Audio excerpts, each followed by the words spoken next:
Hey guys, today I wanted to profile a beautiful plant that's found in most of the North American continent from Nova Scotia to East Alabama. And this is the Great Laurel. It's a wonderful plant that has very thick waxy leaves and it's identifiable very easily. It looks tropical. It's an exotic looking plant for being a native to the Midwest in Canada. Well, this plant is known to have muscle relaxing properties and maybe even psychoactive properties as well. And I was going to profile this plant, show you what kind of chemicals are in it, and how to extract it, and what the extraction might look like once you're finished. I'll show you a picture of it now. As you can see, this plant is very recognizable.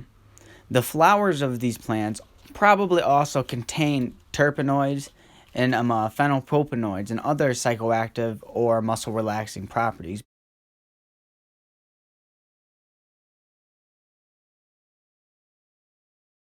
The chemical corner.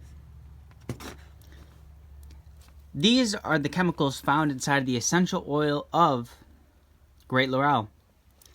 Methyl eugenol is one of the most interesting. It's a phenylpropanoid.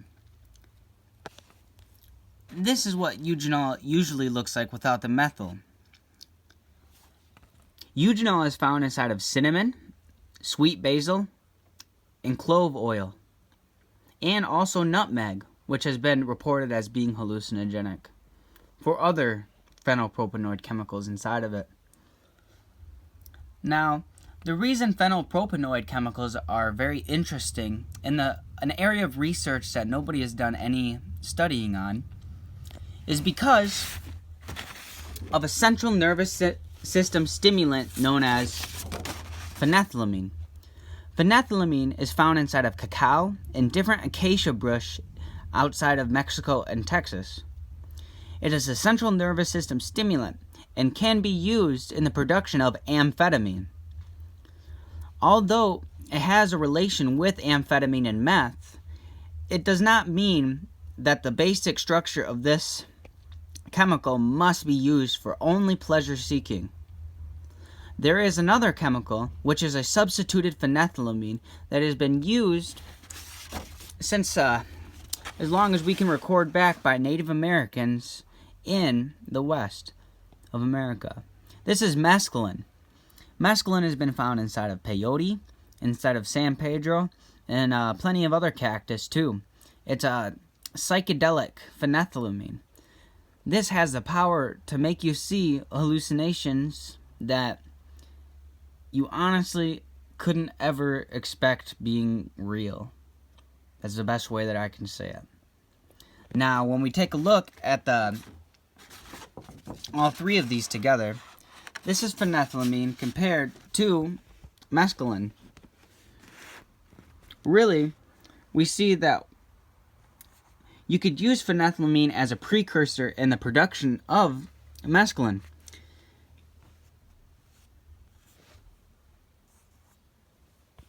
Now,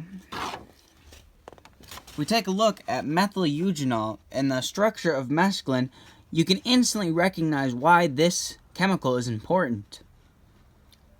Now, the hallucinogenic effects of mescaline cannot really be attributed to any of these things. Yet, looking at the structure, you can see why it has such a striking comparison. Terpenol, on the other hand, is a substance that's found inside of cannabis and is usually attributed to the citrusy smell and flavor of different cannabis. One of the more interesting terpenoids found inside of Great Laurel is a monocyclic centerpenoid. This is spathenol. It has been used as an anti-inflammatory drug for people in chronic pain. So we can assume that it has muscle relaxation abilities. Different phenylpropanoids, like methyl eugenol, have been used to have psychoactive experiences, so the psychoactivity of methyl eugenol is up for grabs. Most likely, it is psychoactive. Inside of the great Laurel plant, you find a very beautiful combination of psychoactive and anti-inflammatory chemicals that have been found inside of other psychoactive plants that are used widely today, like cannabis. Now, first of all, to tell you how I extracted this plant and all the essential oils inside of it, it's very easy.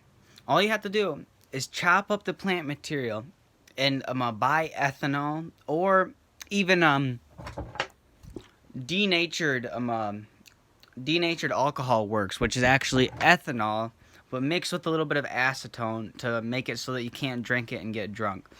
Works just fine. So I'll tell you what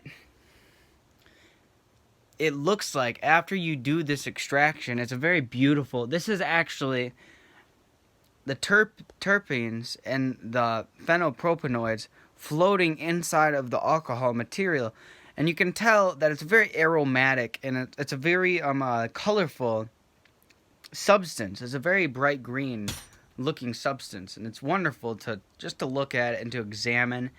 And the way that you actually get the alcohol out of this is you'd put this on top of a heat table and let the alcohol evaporate. Now, you have to be careful because you don't want the alcohol to evaporate so fast that it destroys the chemicals inside of here. You see, what you really would like to do is only evaporate it until it gets to the bottom and it creates a thick syrup. Once it creates that thick syrup, you can stop. You don't want to completely evaporate it because it'll destroy all the chemicals in it that you're looking for. Now, here's an example of what it will look like once all of that alcohol is evaporated. Only the plant material will be left at the bottom. And this is sumac, which I will be doing a plant profile on next.